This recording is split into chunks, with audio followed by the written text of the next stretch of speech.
English school Babar द्वारा आयोजित online class में आप सबको स्वागत है।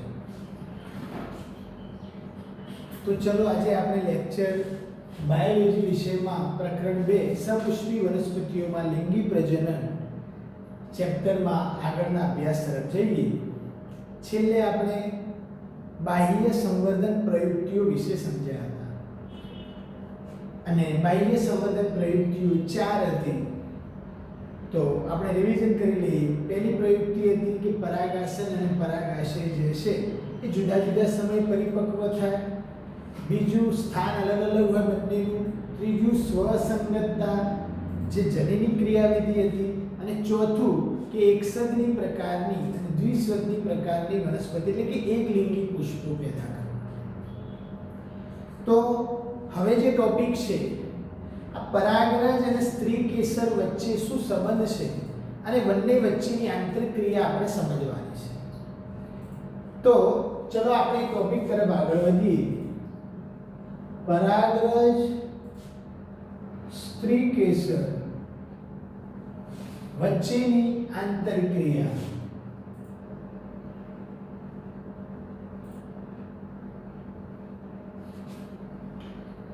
तो विद्यार्थी मित्रों पहला तो बे शब्द ने આપણે સમજવાના છે।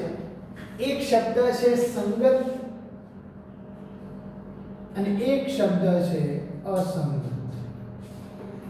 હવે આ સંગત એટલે અહીં પરાગરજ માટેની વાત છે।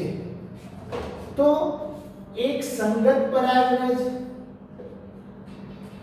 અને બીજી અસંગત પરાગરજ। संगत परागरज એટલે કેવી परागरज? संगत परागरज ની વ્યાખ્યાને ખાલી આપણે શોર્ટમાં સમજવાની છે, કોઈ સ્પેશિયલ વ્યાખ્યા નથી। પણ એક જ વનસ્પતિ હોય અને એ વનસ્પતિની પરાગાસન જે છે એ પરાગાસન ઉપર એ જ જાતિની કે એ જ વનસ્પતિની પરાગરજ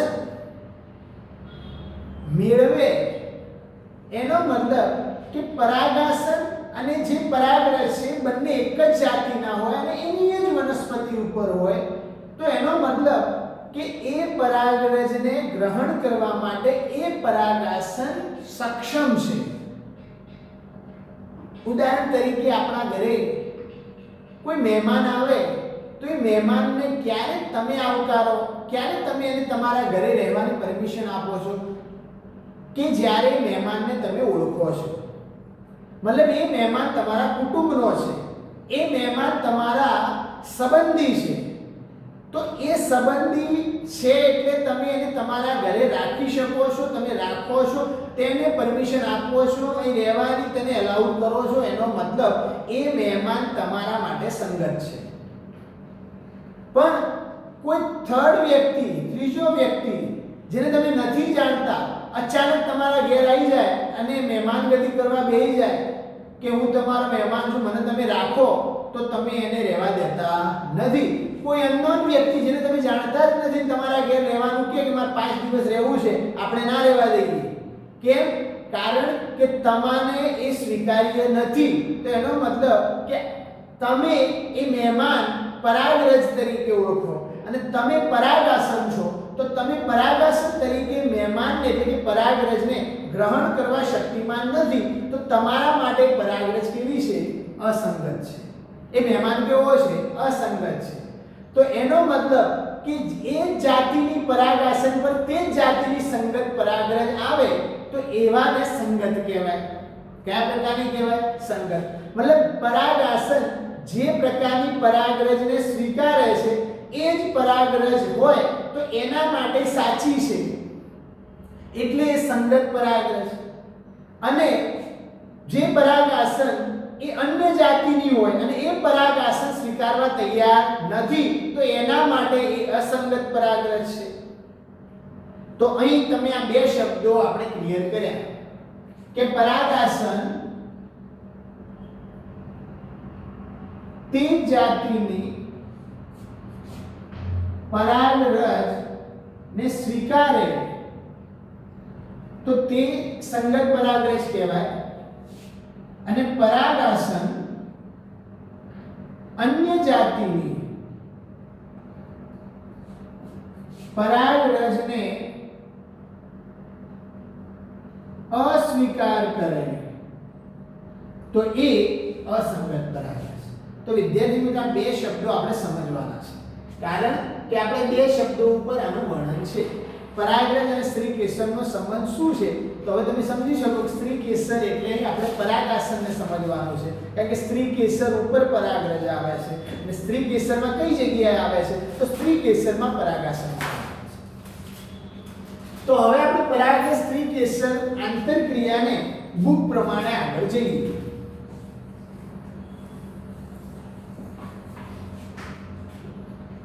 તો અહીં શું કહે છે કે પરાગનયન યોગ્ય પ્રકારની પરાગરજના વહનની ખાતરી આપતું નથી। શું કહે છે? પરાગનયનની જે ક્રિયા છે એ ક્રિયા જરૂરી નથી કે યોગ્ય પ્રકારની પરાગરજની વહનની ખાતરી આપે। હવે પરાગનયન એટલે શું? તો પુંકેસર પરની પરાગરજ સ્ત્રી કેસરના પરાગાસન ઉપર આવે તો જરૂરી છે કે આ જે એની જાતિની પરાગરજ છે એ જ આવે। અહીં અન્ય પુંકેસર હોય તો એ પરાગરજ પણ ઉડીને આવી શકે, અહીં અન્ય પરાગરજ હોય તો એની પણ ઉડીને આવી શકે। એનો મતલબ કે પરાગાશય પરથી પરાગાસન ઉપર સ્થાનાંતરણ થવાની ક્રિયાને પરાગનયન કહે છે। તો પરાગનયનનો મતલબ એવું નહીં કે પરાગરજ પરાગાસન ઉપર યોગ્ય પ્રકારની જ આવે, ગમે તે આવી શકે। એટલે તમે સમજી શકો છો કે પરાગનયન એ પરાગરજને યોગ્ય પ્રકારના વહનની ખાતરી આપતું નથી। બરાબર? ઘણીવાર પરાગાસન પર અન્ય જાતિની કે તે જ વનસ્પતિની, અન્ય જાતિની કે અથવા તો એ જ વનસ્પતિની પરાગરજ જે છે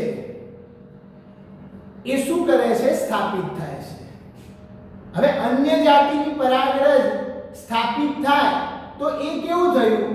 સ્વ અસંગત પરાગરજ। કઈ કહેવાય? સ્વ અસંગત પરાગરજ કહેવાય। કેમ? કે અસંગત પરાગરજ છે, કારણ કે અન્ય જાતિની પરાગાસન આવે, હવે આ જ વનસ્પતિની જાતિ આ છે પણ આની જગ્યાએ આ વનસ્પતિની પરાગરજ અહીં આવે તો જાતિ કઈ થઈ? બદલાઈ ગઈ। અને જાતિ બદલાઈ જાય તો આ જે પરાગરજ થઈ એ કેવી છે? અસંગત પરાગરજ છે। તો આ ખોટા પ્રકારની પરાગરજ શું થાય છે? સ્થાપિત થાય છે। તો પરાગાસનની પરાગરજને ઓળખવાની જે ક્ષમતા હોય છે, શું કહે છે? પરાગાસનને, આ પરાગરજને ઓળખવાની ક્ષમતા હોય છે। એટલે કે એ સાચા પ્રકારની પરાગરજ છે કે પછી ખોટા પ્રકારની પરાગરજ છે। માની લો કે આ બંને એ જાતિ સેમ જાતિ છે અને બી જાતિ છે, બરાબર? હવે બી જાતિની પરાગરજ અહીં આવી તો એ જાતિમાં અન્ય જાતિ આવી એટલે આ કેવી પરાગરજ થઈ? અસંગત પરાગરજ થઈ। કઈ થઈ? અસંગત। અને આ પરાગરજ ઉડી નહીં આવે તો એ જાતિની આવે તો આ પરાગરજ કઈ થઈ? સંગત થઈ। મતલબ આ સાચી પરાગરજ થઈ। કેવી? સાચી। અને આ કેવી થઈ? ખોટી। એનો મતલબ કે પરાગાસનની પરાગરજને ઓળખવાની ક્ષમતા હોય છે। તો પરાગાસન જે છે એ પરાગરજને ઓળખે છે કે આ બી અન્ય જાતિની મારી પાસે આવી છે અને એ અન્ય જાતિની આ। ઉદાહરણ આપું કે મહેમાન આપણો ખુદનો કુટુંબનો આવ્યો હોય તો આપણે ઓળખીએ છીએ કે આપણી જાતિનો આવ્યો। મહેમાન અન્ય પક્ષમાંથી આવ્યો તો આપણે ઓળખીએ છીએ કે અન્યમાંથી આવ્યો। તો એવી જ રીતે પરાગાસન જે પરાગરજને મેળવે છે એ ઓળખે છે કે આ સાચા પ્રકારની આવી, મતલબ સંગત પરાગરજ આવી, કે ખોટા પ્રકારની આવી, મતલબ અસંગત પરાગરજ। જો પરાગરજ સાચા પ્રકારની આવે, કયા પ્રકારની આવે? સાચા પ્રકારની, મતલબ એની પરાગરજ આવે તો સ્ત્રી કેસર તેનો શું કરે છે? સ્વીકાર કરે છે।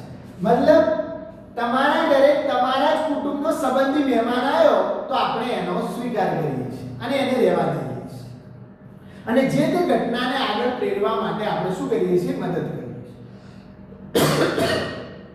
પણ અન્ય જાતિનો કોઈ મહેમાન આવે કે જેને તમે નહીં ઓળખતા, તમે એને રહેવા દેતા નથી કે એનું કામને તમે અવરોધો છો, એના કામને આગળ વધવા દેતા નથી. તો જો પરાગાસન પર પરાગરજ સાચી આવે, સંગત આવે તો ફલનની ક્રિયાને પ્રેરે છે, મતલબ ફલનની ઘટનાઓને પ્રેરે છે સ્ત્રી કેસર, કારણ કે સ્ત્રી કેસર શું કરે છે, એને સ્વીકારે છે. અને જો અન્ય જાતિની પરાગરજ આવે, મતલબ કે બી આવે, સાચી ના આવે, ખોટી આવે, તો સ્ત્રી કેસર આને શું કરે છે, અવરોધે છે, વૃદ્ધિને રોકે છે, પરાગ નલિકાની વૃદ્ધિ થવા નથી દેતું, પરાગરજનું અંકુરણ થવા નથી દેતું. મતલબ કે ખોટા પ્રકારની પરાગરજને સ્ત્રી કેસર અવરોધે છે. સ્ત્રી કેસરની ક્ષમતા જે છે એ ઓળખે છે, મતલબ કે સ્ત્રી કેસર સાચી પરાગરજ હોય તો સ્વીકૃતિ કરે, અને સ્ત્રી કેસર જો ખોટી પરાગરજ આવે તો અસ્વીકૃતિ થાય છે. એનો મતલબ કે પરાગરજને ઓળખવાની સ્ત્રી કેસરની ક્ષમતાને આધારે પરાગરજની સ્વીકૃતિ થાય છે અથવા અસ્વીકૃતિ થાય છે. તો જે પરાગરજ અને સ્ત્રી કેસર વચ્ચેના આ સતત જે સંવાદ થાય છે, સતત જે મેળાપ થાય છે, જે પરિણામ છે, આ સંવાદમાં સ્ત્રી કેસર જે છે એની સાથે આંતરક્રિયા કરતા પરાગરજના રાસાયણિક ઘટકો શું બને છે, મધ્યસ્થી તરીકે વર્તે છે. મતલબ કે આ સ્ત્રી કેસર પરાગરજ સાચાને સ્વીકારે અને ફલનની પ્રેરણા અને ઘટનાને આગળ વધારે, અને ખોટી પરાગરજને અસ્વીકાર કરે અને અવરોધે. આ બધી ક્રિયાઓ, અવરોધવાનું, આગળ વધારવાનું, આ ક્રિયાઓ તો રાસાયણિક પરિબળો દ્વારા થાય છે, મતલબ રાસાયણિક ઘટકો દ્વારા થાય છે. તો અવરોધવું, અંકુરણ ન થવા દેવું, વૃદ્ધિ ન થવા દેવી, પરાગનલિકા ન નિર્માણ થવા દેવું જો અસંગત હોય તો, અને સંગત હોય તો પરાગનલિકાનું નિર્માણ થવા દે, ફલન ઘટનાઓ થવા દે, પરાગરજનું અંકુરણ થવા દે, પરાગનલિકા આગળ વધવા દે, બીજાશય સુધી પહોંચવા દે. આ બધું કોણ કરાવે છે, તો ઉત્સેચકો, મતલબ કે અંતઃસ્ત્રાવો અને ઉત્સેચકોની મદદથી થાય છે. તો આ રાસાયણિક ઘટકો એટલે કોણ હોઈ શકે, જે તે વનસ્પતિના અંતઃસ્ત્રાવો કે ઉત્સેચકો. તો આ રાસાયણિક ઘટકો એટલે કે અંતઃસ્ત્રાવો મધ્યસ્થી તરીકે વર્તે છે. એનો મતલબ તમે સમજી શકો કે પરાગરજ અને સ્ત્રી કેસરની આંતરક્રિયા માટે જવાબદાર મધ્યસ્થી કોણ છે, રસાયણો. કોણ છે, રસાયણો માટે આપણે શબ્દ વાપરીએ કે કયા રસાયણો છે, તો કોણ છે, વનસ્પતિના જે તે અંતઃસ્ત્રાવો. તો વિદ્યાર્થી મિત્રો તમે સમજી શકો છો આ તાજેતરના વર્ષોમાં અત્યારે જે પણ વનસ્પતિ શાસ્ત્રીઓ છે એમણે ઘણા બધા પ્રયોગો કર્યા, અને આના માટે, આ ઘટનાઓ માટે, ઘણી બધી ફલનની ક્રિયાઓ માટે એમણે પ્રયોગો કર્યા, અને એના આધારે એમણે સાબિતી આપી કે કેટલીક પરાગરજ અને સ્ત્રી કેસરના રાસાયણિક ઘટકોની જે સ્વીકૃતિ કે જે અસ્વીકૃતિ થાય છે એને અનુસરીને થતી જે આંતરક્રિયા છે એ આંતરક્રિયાને આપણે ઓળખી શકીએ છીએ. તો આના સાથે તમે સમજી શકો, શોર્ટમાં સમજાવી દઉં શું, કે પરાગનયનની ઘટના થી પરાગરજ કે પરાગાસનની ઓળખાણ થાય છે એવું જરૂરી નથી. પરાગનયન તો વાહકોની મદદથી પણ થઈ જાય, પરાગનયન તો ગમે તેમ થઈ જાય, પવનથી અન્ય જાતિની આવી જાય, પણ એવું નથી. પરાગાસન સાચી પરાગરજને એટલે કે સંગત પરાગરજને ઓળખવાની ક્ષમતા ધરાવે છે, અને સ્ત્રી કેસરનું પરાગાસન અસંગત એટલે કે ખોટી જાતિની, અન્ય જાતિની પરાગરજને ઓળખવાની ક્ષમતા ધરાવે છે, અને આ ક્ષમતાને આધારે એને જે સાચી લાગે એની સ્વીકૃતિ કરે છે, ફલનની ઘટનાઓને આગળ પ્રેરે છે, અને જે અસંગત ખોટી આવી જાય તો એ પરાગરજનું અંકુરણ અટકાવે છે, વૃદ્ધિ અટકાવે છે, પરાગનલિકા અટકાવે છે. દરેક ઘટનાઓ જે ફલનમાં થતી હોય અને પશ્વ ફલનમાં થતી હોય એ ઘટનાઓને રોકે છે. કોની મદદથી? મધ્યસ્થીની મદદથી. મધ્યસ્થી એટલે કોણ? રાસાયણિક ઘટકોની મદદથી. તો વનસ્પતિ શાસ્ત્રીઓએ જે જુદા જુદા પ્રયોગો કર્યા અને એના દ્વારા અત્યારે આ પરાગરજ અને સ્ત્રી કેસર વચ્ચે જે આંતરક્રિયા થાય છે એ આંતરક્રિયાને આપણે ઓળખી શકીએ છીએ. તો વિદ્યાર્થી મિત્રો અહીં આપણે આનો જે મેન સંબંધ છે સંગત અને અસંગતના આધારે આ બે શબ્દો જો સમજી લઈએ તો આપણને પરાગરજ સ્ત્રીકેસરની આંતરક્રિયા સમજમાં આવી જાય. હવે આપણે તો જાણીએ છીએ કે ફલનની ઘટનાને સમજવી હોય તો આપણે સંગત પરાગનયનને એટલે કે સંગત પરાગરજને અનુસરીને વર્ણન સમજવું પડે. તો આ જે આંતરક્રિયા જે છે પરાગરજ સ્ત્રીકેસરની એ બંને વચ્ચેના સંબંધને સમજવો હોય તો આપણે આગળના મુદ્દાના એટલે કે આગળના ફકરાના અભ્યાસને જોઈ લઈએ.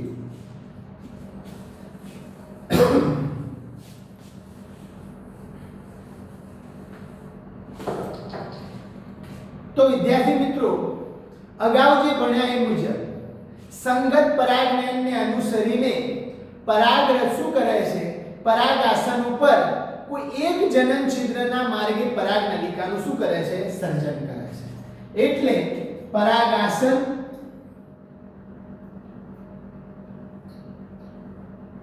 આ બીજા શેલમાં અંડક પરાગરજ અહીં આવી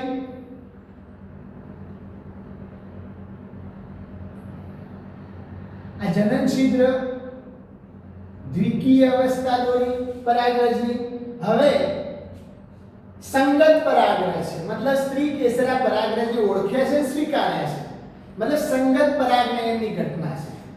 તો આ પરાગરજ પરાગાસન ઉપર બેસી તો કોઈ એક જનન છિદ્રના માર્ગેથી શું નિર્માણ કરે છે? પરાગનલિકાનું નિર્માણ કરે. શું? પરાગનલિકાનું સર્જન કરે. હવે પરાગરજમાં આ જે આવેલા ઘટકો છે જે ઘટકો મતલબ કે દ્વિકોષીય અવસ્થા કોષ રસ મતલબ કે એક જનન કોષ છે, એક નાલ કોષ છે, વનસ્પતિ કોષ છે, આ બંને પણ અહીં આવેલા છે. આ બંને આ કોષ રસ આ ઘટકો ક્યાં આવે છે? પરાગનલિકામાં આવે છે. અને પરાગનલિકામાં વહન પામી મતલબ કે ઉદાહરણ તરીકે આ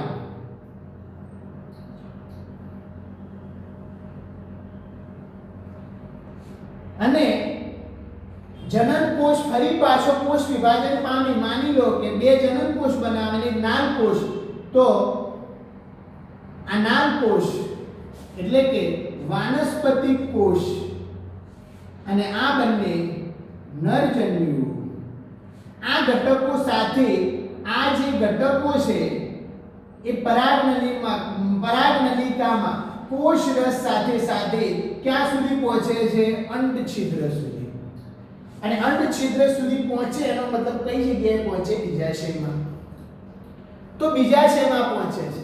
હવે તમને યાદ હશે કે આપણે આગળ વર્ણન આવ્યું કે કાં તો પરાગરજ દ્વિકોષીય અવસ્થાએ પરાગાસન ઉપર આવે, કાં તો પરાગરજ ત્રિકોષીય અવસ્થાએ પરાગાસન ઉપર આવે. ત્રિકોષીય અવસ્થાએ આવે એટલે મતલબ કે પરાગરજમાં એક નાલ કોષ, બે જનન કોષ આવા પહેલેથી બની ગયેલા હોય નહીં આવે, કાં તો એક નાલ કોષ હોય અને એક જનન કોષ હોય. બરાબર? એક નાલ કોષ, એક જનન કોષ આ અવસ્થામાં પરાગરજ આવે તો દ્વિકોષીય અવસ્થા કારણ કે બે કોષ છે અને એક નાલ કોષ અને બે જન્યુ કોષો એટલે કે નરજન્યુ બે અને એક નાલ કોષ. જો આ અવસ્થામાં ત્રણ કોષો છે એટલે કઈ? ત્રિકોષીય. તો અહીં વનસ્પતિમાં પરાગરજ દ્વિકોષીય અવસ્થાઓમાં મુક્ત થાય એટલે કે એક વનસ્પતિ કોષ હોય અને એક જનન કોષ હોય. જ્યારે પરાગવાહિનીમાં પરાગનલિકા વૃદ્ધિ પામતી હોય ત્યારે જનન કોષ, જ્યારે દ્વિકોષીયમાં આવે ત્યારે હું સમજાવ્યું એમ કે બે કોષો હોય તો જનન કોષ ફરી પાછો કોષ વિભાજન કરી અને બે નરજન્યુઓ સર્જે છે. એ પરાગનલિકાના અંદર વૃદ્ધિ પામે છે. પરાગનલિકાના અંદર જનન કોષ વિભાજન પામે છે અને બે નરજન્યુઓ સર્જે છે. જો એવી વનસ્પતિઓ કે જેમાં પરાગરજ ત્રિકોષીય અવસ્થાએ આવે તો પછી ઓલરેડી જનન કોષનું વિભાજન થઈ નરજન્યુ બની ગયેલા હોય તો અહીં પરાગનલિકાના વૃદ્ધિ સમયે પરાગનલિકામાં આ જનન કોષનું નરજન્યુઓમાં ફરી બનતા નથી કારણ કે ઓલરેડી નરજન્યુઓ બનેલા હોય છે. તો શરૂઆતથી જ બે નરજન્યુઓ ધરાવે છે. તો પરાગનલિકા જ્યારે બીજાશયમાં પહોંચે તો બીજાશયમાં ક્યાં જાય? તો બીજાશયમાં એ અંડછિદ્ર સુધી પહોંચે. ક્યાં પહોંચે? અંડછિદ્ર સુધી. હવે સમજજો વિદ્યાર્થી મિત્રો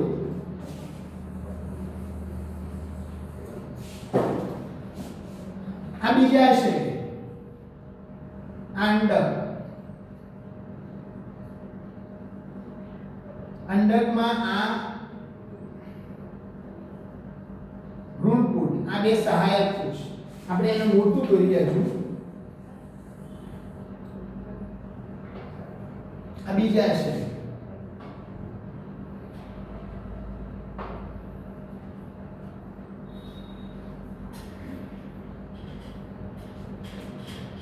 અંડકોષ, બે સહાયક કોષ, દ્વિકોષ કેન્દ્રીય, ત્રણ પ્રતિધ્રુવીય કોષ. આ ભ્રૂણપૂટ છે. આ પરાગ નલિકા, શું આવી? પરાગ નલિકા.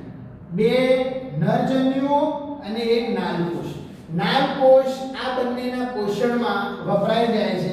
નાલકોષ શું પામે? વિઘટન પામે. બીજા શેપ સુધી પહોંચી, સાથે સાથે ઘટકો આવ્યા, અંડછિદ્ર સુધી પહોંચે છે. અંડછિદ્ર સુધી પહોંચ્યા પછી વનસ્પતિ કોષ વપરાઈ જાય છે અને આ બંને નરજન્યુઓ આ પરાગ નલિકા અંડકના અંડછિદ્રમાં પ્રવેશે છે. ક્યાં પ્રવેશે છે? અંડછિદ્રમાં. અને એ જગ્યાએ આ નરજન્યુઓ પહોંચે છે. સમજો, આ બંને કાળા ડોટ કર્યા એ નરજન્યુઓ છે. હવે શું થાય? તો આ જે અંડછિદ્ર તરફ આ જે પરાગ નલિકા દાખલ થાય છે તો આ તંતુમય ઘટકો દ્વારા આને મદદ મળે છે. તો તંતુમય ઘટકો માટે એક શબ્દ છે ફિલિફોર્મ.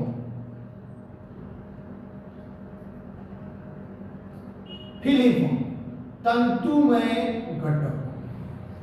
આ તંતુમય ઘટકોનું કાર્ય શું? આવો સવાલ આવે તો આ તંતુમય ઘટકો શું કરે છે?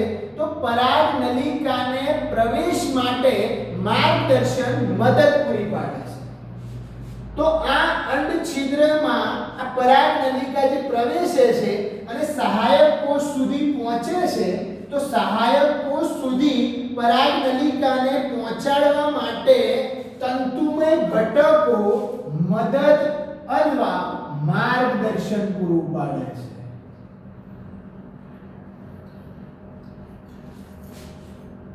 તો આ બોર્ડમાં પરીક્ષામાં એમસીક્યુ પૂછાયેલો કે પરાગ નલિકા જે છે એને અંડછિદ્રમાં થઈ અને સહાયક કોષ સુધી પહોંચાડવા કોણ મદદ કરે છે?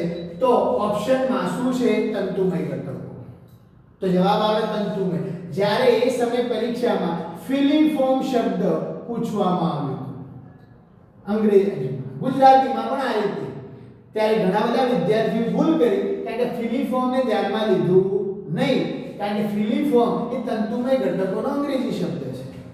તો બોર્ડમાં આ રીતે પૂછાયું હતું અને ભૂલ કરી હતી ઘણા બધા વિદ્યાર્થીઓ. તો તમારે ધ્યાન રાખવાનું છે કે તમે સાઈડમાં તંતુમય ઘટકોને શું લખી દો? ફિલિફોર્મ. તો અહીં તમે સમજી શકો છો આ બધી જ ઘટનાઓ, આ પરાગરજનું પરાગાસન પર સ્થાપિત થવું, પરાગરજમાંથી પરાગ નલિકાનું નિર્માણ થવું, પરાગ નલિકા જે વૃદ્ધિ થઈ અંડક સુધી પહોંચવું, બીજાશય સુધી પહોંચવું, બીજાશયમાં અંડક સુધી પહોંચવું, એમાંય જે પરાગ નલિકામાં રહેલા ઘટકો જે છે એ અંડછિદ્ર સુધી પહોંચે. આ પ્રવેશને સામૂહિક રીતે, આખી ઘટનાઓને સામૂહિક રીતે પરાગરજ સ્ત્રીકેસર આંતરક્રિયા તરીકે ઓળખવામાં આવે છે.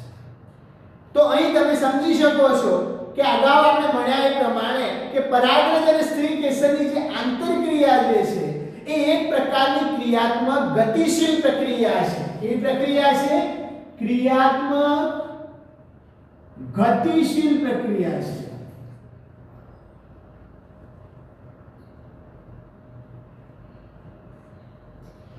તમે સમજી શકો છો કેમ ક્રિયાત્મક? કારણ કે આખી કન્ટિન્યુ પ્રક્રિયા છે. જે કોઈ જગ્યાએ સ્ટોપ થઈ કે પરાગરજ આયન પૂરું થઈ જાય નહીં. પરાગરજ આવે છે, પરાગ નલિકા નિર્માણ પામે છે, એમાં ઘટકો આવે છે, બીજ પરાગ વાહિનીમાં પસાર થાય છે, ત્યાંથી આગળ વધી બીજાશય સુધી પહોંચે છે, બીજાશયમાં અંડક સુધી પહોંચે છે, અંડકના અંડછિદ્ર સુધી પહોંચે છે, સહાયક કોષો સુધી પહોંચે છે. તો આ જે ઘટનાઓ થઈ જેમાં પરાગરજને આ બધી ક્રિયા આ સ્ત્રી કેસર કરવા દીધી, એનો મતલબ કે સ્ત્રી કેસર એ પરાગરજને ઓળખે છે, સ્વીકારે છે. તો આ પરાગરજની સ્વીકૃતિ કે અસ્વીકૃતિને અનુસરીને તેની ઓળખ, એની મતલબ કે સંગત અસંગતતા, મતલબ કે સંગતતાનો સમાવેશ થાય છે. સંગત છે કે અસંગત છે ઓળખ આ સ્વીકૃતિના આધારે થાય છે. તો આ જે જ્ઞાન જે છે અત્યારે આપણે જે મેળવ્યું એની મદદથી તમારે વનસ્પતિના સંવર્ધકો, પરાગ સ્ત્રી કેસરની આંતરક્રિયાઓ ઉપરાંત અસંગત પરાગનયનમાં ફેરફાર કરે છે અને ઇચ્છિત સંકર જાતો મેળવવામાં આવે છે. અત્યારે આ બધી આ પદ્ધતિની મદદથી, આની મદદથી આપણે જુદી જુદી સંવર્ધિત જાતો મેળવી શકીએ છીએ. તો વિદ્યાર્થી મિત્રો, આજનું આ જે લેક્ચર છે પરાગરજ સ્ત્રી કેસરની આંતરક્રિયા, એ લેક્ચર જે છે એમાં તમને કોઈ પણ ટોપિકની સમજમાં ના આવી હોય તો તમે સીધો કોન્ટેક્ટ કરી અને મને પૂછી શકો છો, તમને હું સમજાવીશ. તો અહીં આજનું આ લેક્ચર પરાગરજ સ્ત્રી કેસરની આંતરક્રિયાને આપણે પૂરું કરીએ.